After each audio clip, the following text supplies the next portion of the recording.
दोस्तों, बहुत समय पहले की बात है। एक बूढ़ा व्यक्ति अपनी वेशभूषा बदलकर, अपने चेहरे को ढककर एक गुरु के पास आया और उन गुरु के बारे में यह विख्यात था कि वो बहुत ज्ञानी है। वह हर सवाल का जवाब जानते हैं और हर सवाल का जवाब बड़ी आसानी से दे देते हैं। उनके पास जो कोई भी अपनी समस्या लेकर आता है, वो उसकी समस्या का समाधान अवश्य करते हैं। वह बूढ़ा व्यक्ति भी इसी आस के साथ उन गुरु के पास पहुंचा था। वह उन गुरुवर से कहता है, हे गुरुवर, मैं बूढ़ा हूं और मैं अपने जीवन के अंतिम पड़ाव पर हूं, लेकिन मैं इस समय पर आपसे कुछ जानना चाहता हूं। मैं आपसे कुछ पूछना चाहता हूं, अगर आपकी इजाजत हो। इस पर वह गुरुवर कहते हैं, अब तुम अपने जीवन के अंतिम पड़ाव पर हो और इस समय तुम अपने जीवन के बारे में जानना चाहते हो। अब तो तुम्हारे शरीर में ताकत भी नहीं बची, आखिर तुम पहले क्यों नहीं आए? इस पर वो बूढ़ा व्यक्ति कहता है, हे गुरुवर, पहले मेरे मन में ऐसा कोई प्रश्न नहीं उठा था जिसको जानने की जिज्ञासा मेरे मन में अति तीव्र हो। तभी वह गुरुवर कहते हैं, ठीक है, पूछो, तुम क्या पूछना चाहते हो? तभी वह बूढ़ा व्यक्ति उन गुरुवर से कहता है, हे गुरुवर, मैंने अपने जीवन भर क्या पाया? क्या आप मुझे इसका जवाब दे सकते हैं? वह गुरु मुस्कुराने लगे और कहते हैं, तुमने अपने पूरे जीवन भर केवल धोखा पाया है। ये सुनते ही वो बूढ़ा व्यक्ति उन गुरु के चरणों में गिर गया और उनसे कहने लगा, आप ठीक कहते हैं, मैंने अपने जीवन भर केवल धोखा ही खाया है। हर कोई हमेशा मुझे धोखा ही देता रहता है। मैंने अपने जीवन के हर पड़ाव पर केवल धोखा ही पाया है। यहां पर कोई किसी का नहीं है। तभी वह गुरुवर कहते हैं, तुमने तो पूरा सवाल किया ही नहीं। क्या तुम ये नहीं जानना चाहते कि आखिर तुम्हें धोखा किसने दिया है? वह बूढ़ा व्यक्ति उन गुरु से कहता है, नहीं गुरुवर, मैं जानता हूं कि मुझे धोखा किसने दिया है। मैं उस हर एक व्यक्ति का नाम जानता हूं। मुझे उस हर एक व्यक्ति का नाम याद है। उन्होंने कब और कैसे मुझे धोखा दिया था, वो भी मुझे अच्छी तरह याद है। तभी वह गुरुवर कहते हैं, किंतु एक ऐसा व्यक्ति भी है जिसके बारे में तुम अभी भी अज्ञात हो और वह तुम्हें पल पल धोखा दे रहा है, जिसके बारे में तुम बिल्कुल नहीं जानते। वह व्यक्ति जन्म काल से ही तुम्हारे साथ है, लेकिन तुम अब तक उसे नहीं पहचान पाए और वह तुम्हें हर पल धोखा दिए जा रहा है। जब तक तुम्हारी ये सांस चलती रहेगी, जब तक तुम्हारा ये जीवन रहेगा, वह तुम्हें धोखा देता ही रहेगा। उन गुरु की ये सारी बातें सुनकर वह व्यक्ति बड़ा अचरज में पड़ गया कि आखिर ऐसा कौन सा व्यक्ति है जो बचपन काल से मेरे साथ है और मेरे मृत्यु तक भी मेरे साथ ही रहेगा, और तो और जिसे मैं नहीं जानता। वह बड़ी अचरजता से उन गुरु से कहता है, हे गुरुवर, आखिर वो कौन है जो मुझे धोखा दे रहा है? कृपया करके मुझे उसका नाम बताइए। कृपया करके मुझे ये बताइए कि आखिर वो है कौन और कहां रहता है? तभी वो गुरुवर कहते हैं, राजन, पहले आप मुझे ये बताइए कि आप अपना चेहरा ढककर, अपनी वेशभूषा बदलकर आप इस तरह से मुझसे मिलने क्यों आए हैं? वह व्यक्ति उन गुरु के मुख से यह बात सुनते ही उनके चरणों में गिर पड़ा और आश्चर्यचकित होकर वह उन गुरु से कहता है, हे गुरुवर, आपको कैसे पता चला कि मैं एक साधारण व्यक्ति नहीं बल्कि एक चक्रवर्ती सम्राट हूं? तभी वह गुरुवर कहते हैं, तुम्हारी वाणी किसी सम्राट की लगती है और तुम्हारी वाणी से ही यह झलक रहा है कि तुम एक राजा हो। लेकिन मैं ये जानना चाहता हूं कि आखिर आप मुझसे क्या चाहते हैं? तभी वह बूढ़ा राजा उन गुरु से कहता है, हे गुरुवर, यही पास में एक छोटा सा जंगल है। उस जंगल में 10 पेड़ हैं। जब तक मेरे शरीर में ताकत थी। जब तक मैं बलवान था, मैं युवा था, शक्तिशाली था, जब तक मेरे बाजुओं में ताकत थी, तब तक मैं उन पेड़ों पर अपने एक ही बाण से निशाना लगाकर उन सभी को भेद सकता था। मेरा एक ही बाण उन सभी 10 पेड़ों के आर पार निकल जाता था। लेकिन आज जब मैं उन पर निशाना साधता हूं तो मेरे हाथ कांपने लगते हैं। मेरा निशाना नहीं लग पाता। 10 पेड़ तो छोड़िए, मेरा निशाना एक पेड़ तक भी नहीं लग पाता। तो फिर 10 पेड़ कैसे पार होंगे? जब मैं रूप बदलकर, वेशभूषा बदलकर उन पेड़ों को भेदने का प्रयास कर रहा था तो आसपास के सभी लोग यह देखकर हंस रहे थे, मेरा मजाक उड़ा रहे थे और वह केवल एक ही बात कह रहे थे कि यह कार्य केवल हमारे राज्य के राजा कर सकते हैं। और कई लोग तो वहां पर ऐसे भी थे जो ये कह रहे थे कि यह बूढ़ा पागल हो चुका है।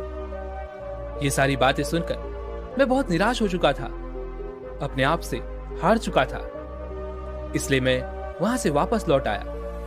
और जब मैं वहां से लौट रहा था तो मैंने आपको देखा।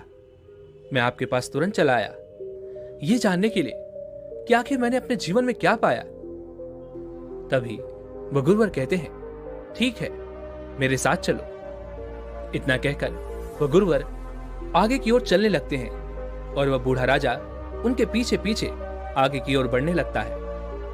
वह गुरुवर उस राजा को उन्हीं 10 पेड़ों के पास ले जाते हैं और उस राजा से कहते हैं, हे राजन, निशाना लगाइए। इस पर वह बूढ़ा राजा एक बार फिर से अपने मुंह को छुपाकर निशाना साधने का प्रयास करता है। वह कई बार प्रयास करता है लेकिन एक भी निशाना सटीक नहीं लग पाता। एक भी तीर पेड़ में जाकर नहीं घुस पाता। तभी वो राजा कहता है, हे गुरुवर, आपने देखा मैं कितना कमजोर हो चुका हूं। मेरी शक्ति अब क्षीण हो चुकी है। मेरे भीतर अब पहले जैसी वो ताकत नहीं रही। ये सब अब मेरे बस का नहीं है। आखिर मैं बूढ़ा हो चुका हूं। इतना कहकर वह बूढ़ा राजा वहीं पर सर पर हाथ रखकर बैठ गया। तभी वह गुरु कहते हैं, हे राजन, जाओ और अपनी योद्धा वाली पोशाक पहनकर वापस लौटो। अपने रथ पर आओ। अपने उसी तीर और धनुष के साथ वापस आओ जिसका इस्तेमाल करके आप इन 10 पेड़ों को एक ही तीर से भेद दिया करते थे। एक राजा की तरह वापस लौटो, ना कि एक बूढ़े व्यक्ति की तरह। राजा ने उन गुरु की बात मान ली। वह तुरंत ही वापस महल लौटा। उसने अपने कवच पहने, योद्धाओं वाली पोशाक पहनी। उसने अपना वही तीर धनुष लिया और अपने रथ पर बड़ी शान के साथ वह वापस उसी जंगल में आ पहुंचा। जब वह रथ से आ रहा था तभी आसपास के लोग यह देखकर कह रहे थे, देखो, ये है हमारा राजा। ये है वो शूरवीर योद्धा जो एक ही तीर से 10 पेड़ों को एक साथ भेदने की क्षमता रखता है। जय हो शक्तिशाली योद्धा, आपकी जय हो। आपसे अधिक शक्तिशाली और कोई नहीं। ऐसा कोई नहीं है जो एक ही तीर से इन 10 पेड़ों को भेद सके। ऐसा आपके अलावा और कोई नहीं कर सकता। यह सब वो राजा सुन रहा था। अपनी प्रजा के मुख से ये सारी बातें सुनकर राजा अपने आप को और भी बलवान महसूस करने लगा था। वो अंदर से अकड़ गया था। वह रथ से उतरा और उसने अपना धनुष बाण उठाया, निशाना साधा और तीर चला दिया। और देखते ही देखते एक ही तीर से उसने उन 10 पेड़ों को एक ही बार में भेद दिया। यह देखकर वो भी बहुत अचरज में था और वह बहुत खुश था। प्रजा की जय जयकार से अब वह अपने आप को बहुत शक्तिशाली महसूस कर रहा था। और ऐसा करने के बाद वो और भी तन कर खड़ा हो गया। जनता ने उसकी वाह वाह की, उस राजा की जय जयकार की। और अपनी प्रजा के मुख से यह सब सुनकर मानो उसके शरीर में एक नई ताकत सी आ गई थी। उस बूढ़े राजा के कांपते हुए हाथ अब सही और सटीक निशाना लगा पा रहे थे। आवाज जैसे गर्जना कर रही थी। राजा वापस रथ पर बैठा और वापस अपने महल पर लौट आया। लेकिन वो वहां पर उन गुरु को भूल गया। वह यह भूल चुका था कि वो वहां पर कुछ जानने गया था कुछ सवालों का जवाब लेने गया था। इन सब चीजों के बारे में वो बिल्कुल भूल चुका था। वो अब अपने आप को पहले से भी ज्यादा शक्तिशाली महसूस कर रहा था। ठीक उसी समय पर पड़ोसी राज्य ने उस राज्य पर आक्रमण कर दिया, लेकिन उस बूढ़े राजा ने उस पड़ोसी राज्य को हरा दिया और अब सब बहुत खुश थे। राजा की जय जयकार हो रही थी। हर कोई राजा को बधाइयां दे रहा था। चारों तरफ खुशी का माहौल था। देखते ही देखते ऐसे ही समय बीतता गया और करीब 3 वर्षों के बाद वह बूढ़ा राजा अत्यधिक बीमार पड़ गया। अब उसका शरीर पहले से बहुत ज्यादा कमजोर हो चुका था। अब हर कोई केवल यही कह रहा था कि अब हमारे राज्य का राजा नहीं बचेगा। और जब राजा को भी यह प्रतीत होने लगा कि अब वह नहीं बचने वाला, उसका अंतिम समय आ चुका है, तभी अचानक उसे ख्याल आया कि मैंने अपने जीवन में क्या पाया है। और यह सवाल आते ही उसे उन गुरु की याद भी आ गई। तभी वह यह सोचने लगा कि मैं कितना भुलक्कड़ हूं। मैंने उन गुरु से जो सवाल किया था उसका जवाब तो मैंने आज तक नहीं लिया। उन गुरु ने कहा था कि मैंने धोखा पाया है, जीवन भर धोखा, लेकिन वह धोखा मुझे किसने दिया है यह तो मैं जान ही नहीं पाया था। लेकिन अब मैं ये जानना चाहता हूं। अपनी मृत्यु से पहले मैं इस सवाल का जवाब जानकर ही रहूंगा। उसने जैसे तैसे हिम्मत की, वो अपने पैरों पर खड़ा हुआ। धीरे धीरे लड़खड़ाता हुआ वो अपने रथ पर जा बैठा और अपने सारथी को लेकर वह उन गुरु के पास पहुंचा। वह बूढ़ा राजा उन गुरु को प्रणाम करता है और कहता है, हे गुरुवर, मैं तो ये जान ही नहीं पाया था कि आखिर वह धोखा देने वाला व्यक्ति कौन है जो मेरे जन्म काल से मेरे मृत्यु तक मेरे साथ ही रहेगा और जो मुझे पल पल धोखा दिए जा रहा है। इस बात को पूरे 3 साल बीत चुके हैं और मैं इस सवाल का जवाब आपसे पूछना ही भूल गया। किंतु अब मेरा अंतिम समय आ चुका है और मैं जानता हूं कि अब मैं ज्यादा देर नहीं जी पाऊंगा। इसलिए मैं आपके पास आया हूं। मैं आपसे यह जानना चाहता हूं कि आखिर वो कौन है जो मुझे बचपन काल से अब तक पल पल धोखा दिए जा रहा है और जिसे मैं जानता तक नहीं। वह राजन दोनों हाथ जोड़कर उन गुरु से कहता है, हे गुरुवर, अब तो मुझे उसका नाम बता दीजिए। तभी वह गुरु मुस्कुराने लगे और उस बूढ़े राजा से कहते हैं, हे राजन, ये वही है जिसने 3 साल पहले भी तुम्हें धोखा दिया था, जब तुम ये बिना जाने कि तुम्हें कौन धोखा दे रहा है यहां से वापस चले गए थे। ये भूल गए थे कि तुम यहां पर किसी सवाल का जवाब लेने आए थे। ये सब उसी का किया धरा है। तभी वह राजा कहता है, हे गुरुवर, आखिर वो है कौन? आप उसके बारे में मुझे साफ और स्पष्ट तौर पर क्यों नहीं बताते? तभी वह गुरुवर कहते हैं, वो कोई और नहीं है, तुम्हारा मन है, जो तुम्हारे जन्म से लेकर अब तक तुम्हारे साथ है, जो तुम्हारी ताकत भी है, जो तुम्हारी कमजोरी भी है, जिसने तुम्हें बनाया है, जिसने कहा है कि तुम शक्तिशाली हो, जिसने तुम्हें अनगिनत युद्धों में जीत दिलाई है, जो तुम्हें कहता है कि तुम ज्ञानी हो, जो तुम्हें कहता है कि तुम सुंदर हो, जो तुम्हें बताता है कि तुम महान हो, जो हमेशा एक अच्छे दोस्त की तरह तुम्हारे साथ ही रहता है, जो तुम्हारे विश्वास का पात्र है, जो तुम्हारा विश्वास जीत चुका है। तुमने उस पर आंख बंद करके इतना विश्वास कर लिया है कि तुम उससे कभी कोई सवाल तक नहीं करते।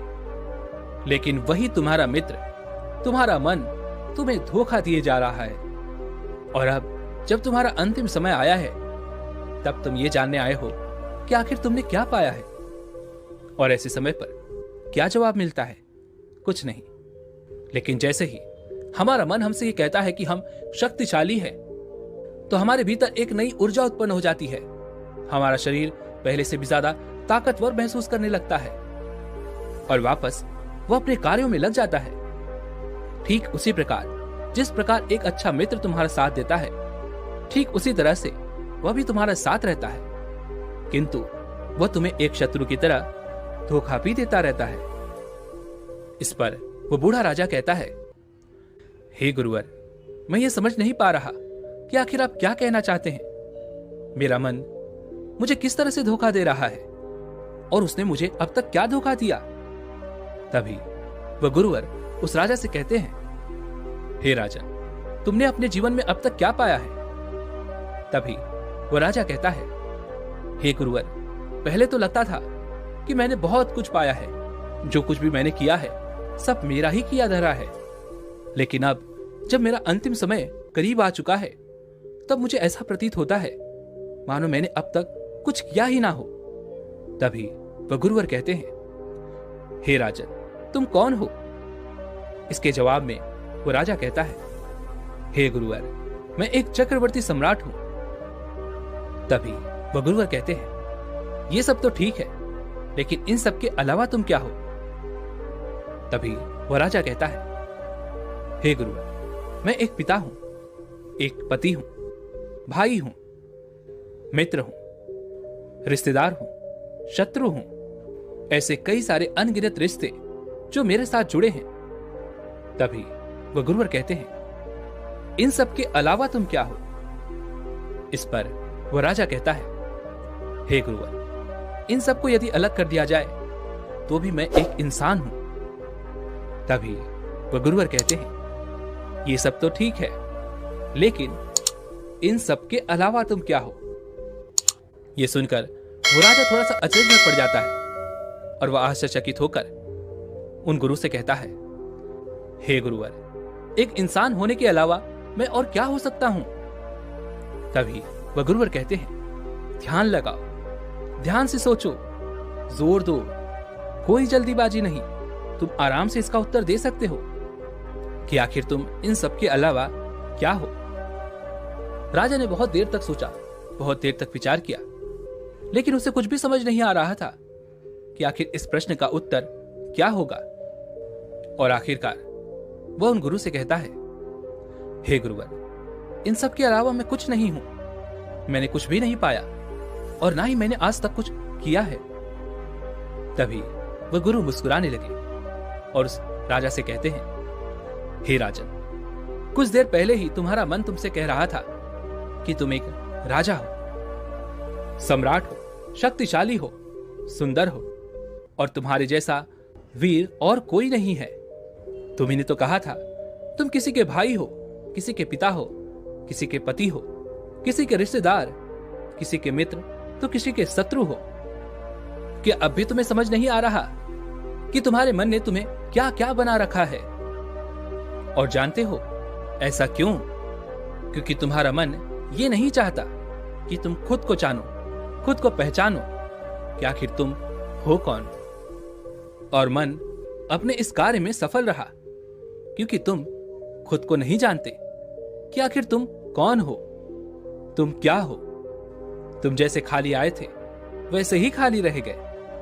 तुम्हारा तो पूरा जीवन व्यर्थ में ही निकल गया। क्या तुम जानते हो तुम कौन हो?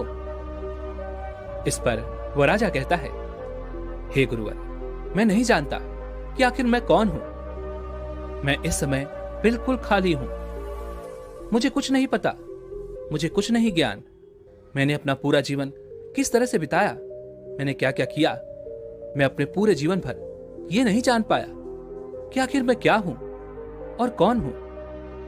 इस पर वह गुरु मुस्कुराने लगे और राजा से कहते हैं, हे राजन, तुम्हारा मन तुम्हें धोखा देने में कामयाब रहा और तुम इतने बड़े चक्रवर्ती सम्राट होकर भी उसका मुकाबला ना कर सके। तुम उसके सामने हार गए। यूं तो तुमने अनगिनत युद्ध जीते हैं, लेकिन आज तुम अपने भीतर का ही यह युद्ध हार चुके हो। तभी वो राजा कहता है, हे गुरुवर, क्या हुआ यदि मेरे मन ने मुझे अब तक धोखा दिया है, लेकिन अब भी मेरे पास कुछ समय शेष बचा हुआ है। मैं इस समय में खुद को जानने का पूरा प्रयास करूंगा। राजा की इस बात पर एक बार फिर से वह गुरु मुस्कुराने लगे और राजा से कहते हैं, हे राजन, मन को काबू में करने के लिए शक्ति की आवश्यकता पड़ती है और अब तो तुम्हारा शरीर पहले से ही बहुत कमजोर है। तुम्हारे पास ना तो अब शरीर बचा है और ना ही वो शक्ति।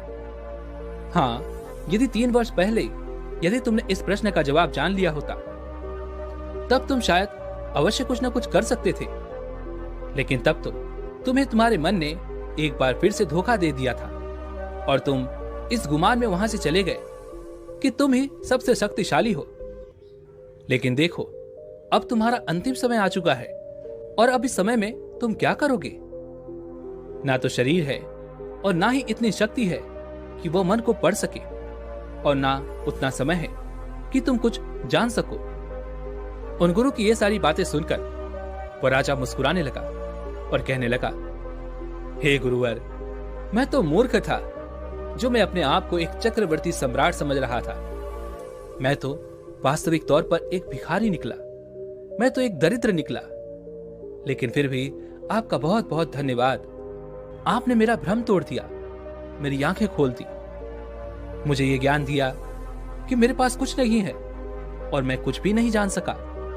लेकिन फिर भी मुझे इस बात की खुशी है कि मैं अपनी दरिद्रता को देखकर मर रहा हूं। तभी वह गुरुवर कहते हैं, वास्तव में बचपन में जो जीवन तुमने शुरू किया था वह जीवन तुम्हारा आज से शुरू हो रहा है। जानने का, जीवन पहचानने का, अपने जीवन को, अपने आप को समझने का और मैं कौन हूं, क्या हूं, यह पता करने का। उन गुरु की यह बात सुनकर उस राजा ने हंसते हुए वहीं पर अपने प्राण त्याग दिए। मरने के बाद भी आज भी लोग उसे सम्राट ही कहेंगे, क्योंकि हर किसी ने उसका वही रूप देखा था। लेकिन वह राजा ये जान चुका था कि असल में वो कुछ नहीं है और हमारा जीवन भी कुछ ऐसे ही चलता है। जब तक हमारे शरीर में जान होती है, ताकत होती है, हम जवान होते हैं, युवा होते हैं, तब तक हम कभी ये नहीं सोच पाते कि हम कौन हैं। और कभी ऐसा सवाल भी आ जाए तो हमारे पास उसके लिए समय नहीं होता कि हम उसे जाने, उसे पहचाने, क्योंकि हमारा मन तरह तरह के जाल बुनता रहता है, हमें उनमें फंसाता रहता है और न जाने कई प्रकार के हमें उत्तर भी दे देता है। उत्तर जो कहीं से सुने सुनाए गए हों, किसी महान व्यक्ति के द्वारा बताए गए हों। वही शब्द हमारा मन हमारे कानों में डाल देता है, जिससे हम अपने आप को समझा लेते हैं कि हाँ, हम अपने बारे में जानते हैं कि मैं कौन हूं और मैं क्या हूं। लेकिन ये सब केवल भ्रम बनाए रखने के लिए होता है।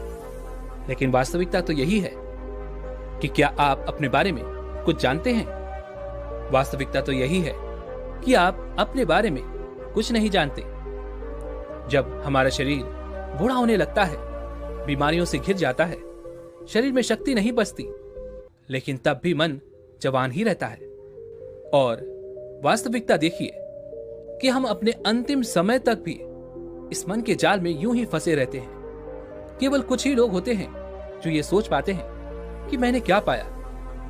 क्या आप जानते हैं कि आपने क्या पाया? हमारा मन हमारा सबसे अच्छा मित्र बन सकता है, उसे अपना शत्रु मत बनाइए।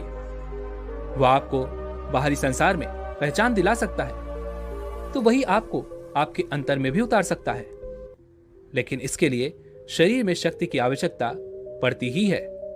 तो जब तक आपके शरीर में शक्ति है, तब तक इस प्रश्न का उत्तर जान लीजिए, अपने आप को पहचान लीजिए।